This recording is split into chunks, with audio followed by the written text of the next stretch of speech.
আসসালামু আলাইকুম রহমতুল্লাহি বারাকাতুহু। দর্শক, আর টিভির পর্দায় ক্রাউন সিমেন্ট নিবেদিত মোনাজাত অনুষ্ঠানে আপনাদেরকে স্বাগত। দর্শক, এই সুন্দর মাসে চলুন না রবের কাছে আমরা কায় মনোবাক্যে দোয়া করি, নিজের গুনার জন্য আল্লাহর কাছে হাত তুলে আমরা মাফ চাই এই দোয়া কবুলের সময়। আল্লাহুম্মা আমিন।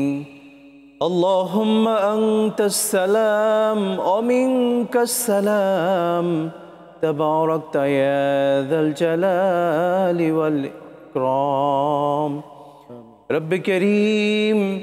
এই দোয়া কবুলের সময় তোমার আরশের দরবারে আমরা হাত তুলেছি। আল্লাহ, তুমি মহিয়ান গরিয়ান।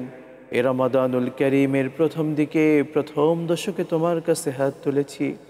আয় আল্লাহ, আমাদের সমস্ত রোজাগুলোকে কবুল আর মঞ্জুর করে নাও। আল্লাহ, ইফতারের পূর্ব মুহূর্ত মনে পড়ে যায় মায়ের কথা, বাবার কথা।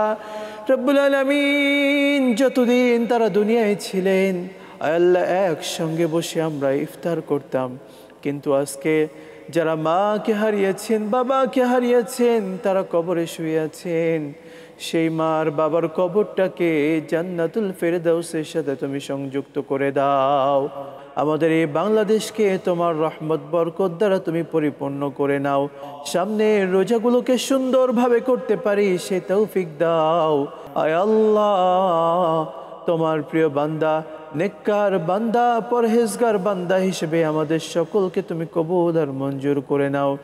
রব্বি কারীম, তোমার কাছে বিশেষভাবে দোয়া করছি, আয় আল্লাহ, কাল কিয়ামতের কঠিন ময়দানে তোমার নবীর সুপারিশ আমাদের জন্য তুমি নসিব করো। আল্লাহ, আমাদের মৃত্যুর সময় সবার জবানে নসিব করে দিও সেই মধুর কালিমা, লা ইলাহা ইল্লাল্লাহু মুহাম্মাদুর রাসূলুল্লাহ।